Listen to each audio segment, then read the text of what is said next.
¿Alguna vez te has preguntado qué nos sucede realmente cuando morimos? Esta es una pregunta que toca profundamente nuestro corazón, generando incertidumbre y, a veces, incluso miedo. Todos hemos perdido a alguien querido o enfrentado el temor de nuestra propia mortalidad. Pero, ¿y si te dijera que la Biblia ofrece respuestas claras y reconfortantes para esta gran pregunta? En este vídeo, te contaremos las promesas divinas y desvelaremos lo que nos sucede cuando morimos, de acuerdo con la Biblia. Ven a descubrir una visión llena de esperanza y consuelo, que no solo aliviará tus preocupaciones, sino que también traerá una nueva perspectiva sobre la vida y la eternidad. Vamos juntos a ver este vídeo de fe y descubrimiento. Perspectiva bíblica sobre la muerte. Imagina un mundo donde la muerte no se vea como un fin aterrador, sino como un portal hacia una nueva y gloriosa jornada.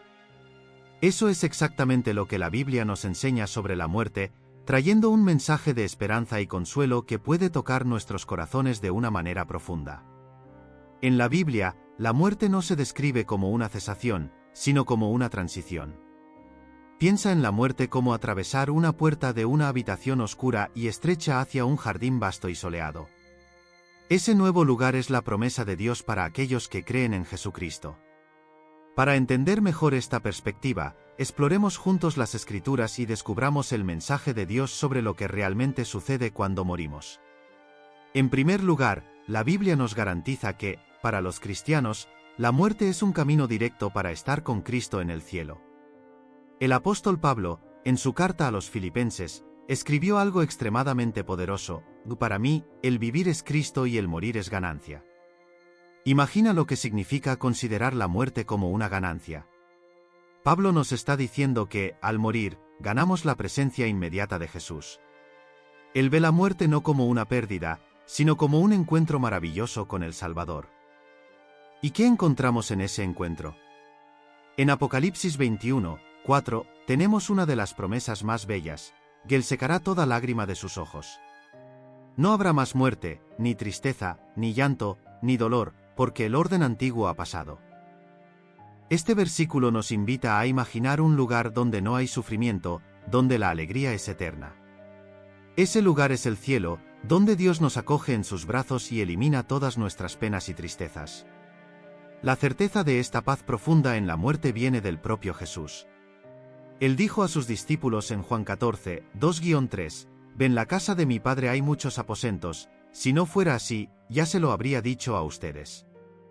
Voy a prepararles un lugar. Y si me voy y se lo preparo, vendré para llevármelos conmigo. Así ustedes estarán donde yo esté». Jesús está preparando un lugar especial para cada uno de nosotros.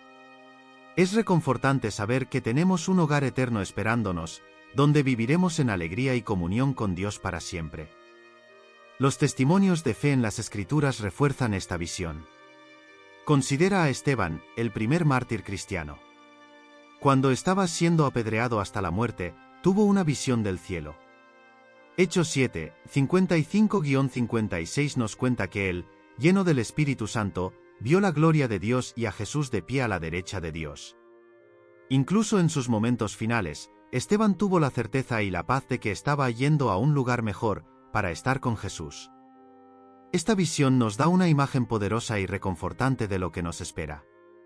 Por lo tanto, la perspectiva bíblica sobre la muerte es de esperanza y confianza. Pensemos juntos sobre la interesante doctrina del sueño del alma, una creencia que tiene raíces profundas en la Biblia y ofrece una perspectiva única sobre lo que nos sucede después de la muerte. Imagina que el alma, al dejar el cuerpo, entra en un estado de profundo sueño, esperando el momento de la resurrección. Esta es la esencia de la doctrina del sueño del alma. Pero, ¿cómo se ajusta esto a las Escrituras? Para entenderlo mejor, vamos a mirar el ejemplo de Lázaro. Cuando Jesús fue informado de la grave enfermedad de Lázaro, deliberadamente se demoró 2 días antes de partir para visitarlo. Cuando llegó, Lázaro ya había estado muerto por 4 días. Jesús lo resucitó con una simple palabra, llamándolo de la muerte a la vida. Este episodio nos muestra que, para Lázaro, la muerte fue como un profundo sueño del cual fue despertado por el poder de Jesús. Otro ejemplo poderoso es el relato de la transfiguración de Jesús. Cuando Jesús subió al monte con Pedro, Santiago y Juan, fue transfigurado delante de ellos y su rostro brilló como el sol. También vieron a Moisés y Elías conversando con Jesús. Esto nos lleva a creer que Moisés y Elías estaban vivos de alguna forma, incluso después de sus muertes, lo que sugiere que estaban en un estado de conciencia, pero no necesariamente en el cuerpo físico. Estos ejemplos bíblicos nos llevan a considerar que, después de la muerte, el alma entra en un estado de reposo, esperando la resurrección. Este sueño del alma es como un intervalo entre la muerte física y la vida eterna. Es un periodo de descanso y espera, donde el alma está bajo los cuidados amorosos de Dios hasta el momento de la resurrección. Esta doctrina nos trae consuelo al enfrentar la muerte de seres queridos y nos da esperanza en la promesa de la vida eterna. Es una manera de comprender el misterio de la muerte a la luz de la fe, confiando en que, así como Lázaro fue despertado por Jesús, también seremos despertados para una nueva vida en la presencia de Dios. Vamos a profundizar en el enigmático concepto del purgatorio, una creencia que ha sido debatida a lo largo de los siglos en la teología cristiana. El purgatorio es frecuentemente descrito como un lugar de purificación para las almas que no están completamente libres de pecado cuando mueren. Imagina que es una especie de sala de espera, donde las almas pasan por un proceso de purificación antes de entrar en el pleno gozo de la presencia de Dios. Aunque el término purgatorio no se menciona explícitamente en la Biblia, algunos pasajes pueden ser interpretadas como apoyo a esta idea. Por ejemplo, en 2 Macabeos 12 y 46, se menciona que es algo santo y saludable orar por los muertos para que sean absueltos de sus pecados. Esto sugiere la posibilidad de una purificación de las almas después de la muerte. Otro pasaje que puede asociarse al purgatorio se encuentra en 1 Corintios 3 y 15, donde se habla de alguien siendo salvo como que a través del fuego, lo que algunos interpretan como una referencia a la purificación después de la muerte. Sin embargo, es importante resaltar que la creencia en el purgatorio es más prevalente en la tradición católica que en otras denominaciones cristianas. La Iglesia Católica enseña que, a través de las oraciones de los vivos y de las indulgencias, las almas en el purgatorio pueden ser ayudadas en su purificación y, eventualmente, alcanzar la plenitud de la vida eterna. Para muchos, el concepto del purgatorio ofrece esperanza de que, incluso después de la muerte, todavía hay una oportunidad para la purificación y la reconciliación con Dios. Es una expresión del amor misericordioso de Dios, que desea que todas las almas estén completamente purificadas antes de entrar en su presencia. No obstante, para otros, el purgatorio es una cuestión controvertida y a menudo mal comprendida. Algunos argumentan que no hay una base sólida suficiente en la Biblia para apoyar esta creencia, mientras que otros ven el purgatorio como una expresión de la justicia y el amor de Dios. Independientemente de dónde se posicione alguien en este debate, el concepto del purgatorio continúa siendo una parte intrigante y misteriosa de la teología cristiana, alimentando reflexiones y discusiones a lo largo de los siglos. Pensemos en un aspecto fascinante de la vida después de la muerte para los creyentes, la transición inmediata a la presencia de Dios. Imagina este escenario: cierras los ojos por última vez en esta tierra y, en el momento siguiente, te encuentras ante la majestad de Dios en el cielo. Esto es lo que la Biblia enseña sobre la transición inmediata para los creyentes, una realidad que nos brinda consuelo y esperanza en medio de la incertidumbre de la muerte. La idea de una transición instantánea a la presencia de Dios está profundamente arraigada en las Escrituras. En Filipenses 1 y 23, el apóstol Pablo expresa el deseo de partir y estar con Cristo, indicando que después de la muerte estaría inmediatamente en la presencia del Señor. Esta promesa se refuerza en 2 Corintios 5, 8, donde Pablo afirma que preferiría estar ya ausente del cuerpo y presente con el Señor, sugiriendo una transición inmediata a la presencia de Dios tras la muerte. Además, el mismo Jesús ofrece esta garantía de una transición inmediata para los creyentes. En Lucas 11 y 43, Él le dice al criminal arrepentido en la cruz: «Voy, estarás conmigo en el paraíso». Estas palabras nos aseguran que, en el momento de la muerte, los creyentes son recibidos inmediatamente en la presencia de Cristo. Esta transición inmediata para los creyentes es una expresión del amor y la gracia de Dios. Él ha prometido estar con nosotros en todo momento, incluso en la hora de la muerte. Esto nos da una profunda sensación de paz y seguridad, sabiendo que no necesitamos temer lo desconocido, pues nuestro destino está en las manos amorosas de Dios. Es como si fuéramos recibidos en casa después de un largo viaje. En la presencia de Dios, encontramos descanso, paz y alegría que trascienden cualquier cosa que hayamos experimentado en esta vida. Es el cumplimiento de la promesa de Jesús de preparar un lugar para nosotros en la casa de su Padre, donde estaremos para siempre con Él. Por lo tanto, la transición inmediata para los creyentes es una realidad gloriosa que nos espera más allá de las puertas de la muerte. Es una esperanza que nos sostiene en medio de las tribulaciones de esta vida y nos recuerda que nuestra verdadera patria está en los cielos, donde estaremos para siempre en la presencia de nuestro amado Salvador. La resurrección física de los muertos, imagina este emocionante escenario, una tumba vacía, donde un cuerpo sin vida reposaba, de repente se convierte en el epicentro de un milagro divino. Es como si el propio poder de Dios rompiera las barreras de la muerte y devolviera a la vida a quien estaba perdido. La resurrección física es un tema recurrente en la Biblia, y su narrativa más famosa es la resurrección de Jesucristo. Después de su crucifixión y muerte, Jesús fue colocado en una tumba, pero al tercer día, la tumba estaba vacía y él había resucitado de entre los muertos. Esta es la piedra angular de la fe cristiana, el evento que prueba el poder de Dios sobre la muerte y nos ofrece la esperanza de la vida eterna. Pero la resurrección física no se limita solo a Jesús. De hecho, a lo largo de la Biblia, encontramos varios relatos de personas que fueron devueltas a la vida por medio del poder de Dios. Por ejemplo, Elías resucitó al hijo de la viuda de Serepte, 1 Reyes 17, 17-24, y Jesús resucitó a Lázaro, que había estado muerto durante 4 días, Juan 11, 38-44. Estos ejemplos nos muestran que la resurrección física es un signo del poder de Dios sobre la muerte.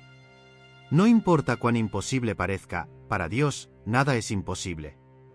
Él tiene el poder de traer vida desde el más allá, restaurar lo que se había perdido y traer esperanza a donde había desesperación. Además, la resurrección física también apunta a nuestra propia resurrección futura. La Biblia enseña que, así como Cristo resucitó de entre los muertos, aquellos que creen en Él también resucitarán para la vida eterna, 1 Corintios 15, 20-23. Esto significa que, incluso frente a la muerte, tenemos la garantía de la resurrección y de la vida eterna con Dios. El juicio para los incrédulos. Imagina este escenario solemne, frente al trono de Dios, todas las naciones son reunidas y cada individuo es llamado a rendir cuentas por sus acciones en esta vida. Es como si la justicia divina se manifestara en su plenitud, revelando la verdadera naturaleza del corazón humano y determinando el destino eterno de cada alma. El juicio para los incrédulos es un tema que permea las Escrituras, recordándonos la realidad de la responsabilidad personal ante Dios. En Apocalipsis 20, 11-15, encontramos una descripción vívida de este evento, donde los muertos, grandes y pequeños, comparecen ante el gran trono blanco, y se abren los libros, incluido el libro de la vida. Aquellos cuyos nombres no están escritos en el libro de la vida son lanzados al lago de fuego, donde enfrentan la segunda muerte. Aunque es un tema serio y a menudo sombrío, el juicio para los incrédulos también es una expresión del amor y la justicia de Dios.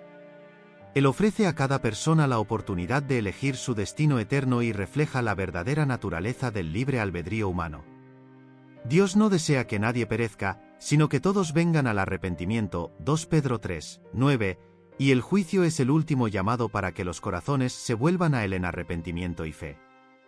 Sin embargo, el juicio para los incrédulos también es un recordatorio solemne de la realidad del pecado y sus consecuencias eternas. Nos recuerda la importancia de vivir una vida que honre a Dios y de buscar la salvación a través de la fe en Jesucristo, el único mediador entre Dios y los hombres, 1 Timoteo 2, 5. Por lo tanto, el juicio para los incrédulos es más que solo una cuestión teológica, es una realidad que nos confronta con la seriedad de la vida espiritual y nos desafía a considerar nuestras elecciones y prioridades. Evidencia escritural que sustenta muchos de las enseñanzas de la Biblia. Imagínese retrocediendo en el tiempo, hasta los días en que los antiguos profetas registraron sus visiones y revelaciones divinas en pergaminos y rollos sagrados. Cada palabra, Cada símbolo lleva el peso de la verdad eterna y revela los misterios del plan de Dios para la humanidad. La evidencia escriturística es como un rompecabezas divino, donde cada pieza encaja perfectamente para formar la imagen completa de la voluntad de Dios. Desde los primeros escritos del Antiguo Testamento hasta las cartas del Nuevo Testamento, las Escrituras ofrecen una riqueza de detalles y una cohesión notable que atestigua su autenticidad divina. En el Antiguo Testamento, encontramos profecías detalladas que se cumplieron de manera impresionante a lo largo de la historia. Por ejemplo, el profeta Isaías predijo el nacimiento virginal de Jesús siglos antes de que ocurriera, Isaías 7 y 14, mientras que el Salmo 22 describe vívidamente la crucifixión de Cristo, incluyendo detalles como la división de sus ropas y las palabras que él pronunciaría en la cruz. Además, las Escrituras del Nuevo Testamento están llenas de testimonios oculares y relatos detallados de las enseñanzas y milagros de Jesús. Los Evangelios, escritos por Mateo, Marcos, Lucas y Juan, ofrecen una perspectiva única sobre la vida y el ministerio de Jesús, proporcionando evidencias convincentes de su divinidad y misión redentora. Pero la evidencia escriturística va más allá de las palabras impresas en las páginas de la Biblia. Se manifiesta en las vidas transformadas de aquellos que han experimentado el poder y la gracia de Dios en sus propias vidas. Desde los tiempos antiguos hasta el día de hoy, innumerables personas han testificado sobre el poder de las Escrituras para transformar corazones, sanar heridas y traer esperanza en medio de las dificultades de la vida. Por lo tanto, la evidencia escriturística es una poderosa confirmación de la veracidad y autoridad de las Escrituras. Nos invita a sumergirnos en las profundidades de la palabra de Dios, a explorar sus tesoros ocultos y a descubrir el maravilloso plan que Dios tiene para cada uno de nosotros. Es una historia de fe, esperanza y amor que resuena a través de los siglos, invitándonos a confiar en las promesas de Dios y a vivir de acuerdo con su voluntad revelada. La condenación de doctrinas contradictorias que han surgido a lo largo de la historia en relación con la Biblia. Imagínate en una encrucijada, donde varios caminos se bifurcan en diferentes direcciones, cada uno prometiendo llevar a la verdadera comprensión de las Escrituras. Sin embargo, no todos los caminos son seguros, y algunos pueden llevar a lugares de confusión y error. La condenación de doctrinas contradictorias es como una visión que muestra el camino correcto, guiándonos a través de las tinieblas de la falsedad y la herejía. Desde los primeros siglos de la Iglesia hasta la actualidad, líderes y teólogos han luchado para mantener la pureza de la doctrina y proteger a los fieles contra enseñanzas engañosas que distorsionan la verdad de la palabra de Dios. Un ejemplo clásico de doctrina contradictoria es el gnosticismo, una antigua creencia que mezclaba elementos del cristianismo con filosofías paganas y místicas. Los gnósticos afirmaban poseer un conocimiento especial y secreto que solo estaba disponible para algunos iniciados, negando así la universalidad y la claridad de las verdades bíblicas. Sin embargo, la Iglesia primitiva condenó firmemente el gnosticismo como una herejía peligrosa que distorsionaba la verdadera enseñanza de Cristo. Otra doctrina contradictoria que surgió a lo largo de la historia es el universalismo, que enseña que todas las personas serán eventualmente reconciliadas con Dios, independientemente de su fe o comportamiento. Aunque esta idea puede parecer atractiva a primera vista, contradice claramente las Escrituras, que enseñan que la salvación es por la fe en Jesucristo, Juan 14, 6, y que el destino final de los incrédulos es la condenación eterna, Apocalipsis 8 y 15. Además, la condenación de doctrinas contradictorias también se extiende a interpretaciones erróneas de las Escrituras que distorsionan su verdadero significado. Por ejemplo, la Biblia es frecuentemente mal interpretada y utilizada fuera de contexto para justificar una amplia gama de creencias y prácticas cuestionables. Sin embargo, es deber de los líderes y estudiosos cristianos rechazar tales interpretaciones distorsionadas y defender la verdad clara e inequívoca de la palabra de Dios. Visión metafórica de la muerte como sueño, así como te despiertas renovado y listo para un nuevo día, la Biblia describe la muerte de una manera similar, no como un fin, sino como un estado temporal antes de un nuevo comienzo. En la Biblia, la muerte es frecuentemente comparada con el sueño. Esta metáfora nos ayuda a entender que la muerte, para los creyentes, no es un evento final y desesperanzador, sino una pausa temporal antes de despertar a la vida eterna con Dios. vamos a entender algunas historias y pasajes bíblicos que ilustran esta fascinante visión. La historia de Lázaro, una de las historias más conocidas es la de Lázaro, un querido amigo de Jesús. Lázaro se enfermó gravemente, y sus hermanas, María y Marta, enviaron un mensaje a Jesús pidiendo ayuda. Sin embargo, antes de que Jesús llegara, Lázaro murió. Cuando Jesús finalmente llegó, dijo algo sorprendente a sus discípulos: «Nuestro amigo Lázaro se ha dormido, pero voy a despertarlo». Juan 11:11. Los discípulos, confundidos, pensaron que Lázaro estaba durmiendo de verdad. Pero Jesús aclaró: «Lázaro ha muerto». Juan 11:14. Aquí, Jesús usa la metáfora del sueño para describir la muerte, mostrando que, al igual que alguien que duerme, Lázaro será despertado, en su caso, de manera milagrosa cuando Jesús lo resucite. Pablo y el sueño de los santos, el apóstol Pablo también usa esta metáfora en sus cartas. En 1 Tesalonicenses 4, 13-14, Pablo escribe: «Y hermanos, no queremos que ignoren lo que pasa con los que ya han muerto, para que no se entristezcan como esos otros que no tienen esperanza». Si creemos que Jesús murió y resucitó, también creemos que Dios llevará con Jesús a los que murieron en unión con Él. Aquí, Pablo consuela a los cristianos, explicando que aquellos que duermen en Cristo serán resucitados cuando Jesús regrese. Esta imagen del sueño sugiere que la muerte no es un estado final de inexistencia, sino una espera pacífica por el retorno de Cristo y la resurrección de los muertos. La visión de Esteban, otro ejemplo conmovedor, es el martirio de Esteban, el primer mártir cristiano. Mientras estaba siendo apedreado, Esteban miró al cielo y vio a Jesús a la derecha de Dios. Con sus últimas palabras, clamó: «Señor Jesús, recibe mi espíritu», y, enseguida, durmió. Hechos 7, 59-60. Esteban murió, pero la descripción de su muerte como sueño enfatiza su confianza en despertar en la presencia de Dios. Para los primeros cristianos, y para nosotros hoy, esta metáfora ofrece una profunda esperanza y consuelo. La esperanza en la resurrección, la visión metafórica de la muerte como sueño, también está profundamente ligada a la creencia en la resurrección. Así como despertamos de una noche de sueño, los creyentes despertarán de la muerte a una nueva vida. Jesús dijo en Juan 5, 28-29, «No se asombren de esto, porque viene la hora en que todos los que están en los sepulcros oirán su voz y saldrán». Esta promesa de resurrección transforma nuestra comprensión de la muerte. No es un abismo sin fin, sino una espera hasta el glorioso día en que todos serán llamados de vuelta a la vida. Por lo tanto, la metáfora de la muerte como sueño en la Biblia no es solo una imagen poética, sino una poderosa expresión de esperanza y fe. Nos enseña que la muerte es temporal para aquellos que creen en Cristo, y que hay un despertar maravilloso esperándonos. Esta visión nos invita a vivir con confianza, sabiendo que la muerte no tiene la última palabra, es solo un sueño antes de la eternidad con Dios. Esperamos que este recorrido por la visión bíblica de la muerte como sueño les haya traído consuelo y esperanza. Hasta la próxima vez, que Dios los bendiga a todos y continúe iluminando sus caminos con la verdad y la paz de su palabra.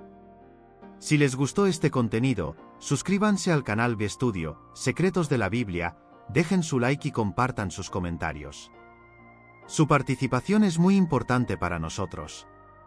¡Hasta pronto!